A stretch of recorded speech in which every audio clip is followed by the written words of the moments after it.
Sinibak na sa pwesto ang nasa 37 opisyal ng gobyerno sa Davao City na nagpositibo sa drug test. Balitang umaabante mula kay Charmaine Abong. Ibinunyag ng isang kongresista na 40 kawani ng gobyerno sa Davao City ang nagpositibo sa iligal na droga. Ayon kay House Committee on Dangerous Drugs Chairperson at Congressman Robert Ace Barbers, 37 tauhan ng Public Safety and Security Office ng lungsod ang gumagamit ng bawal na gamot. Dahil dito nanawagan ng kongresista sa PNP at PIDEA na paigtingin ang kampanya sa lungsod na itinuturing na baluarte ng mga Duterte na kilalang galit sa iligal na droga.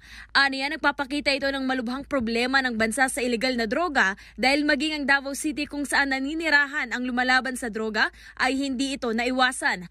Kasunod nito, sinabi ng mambabatas na dapat mabalatan kung sino ang pinagmumulan ng mga droga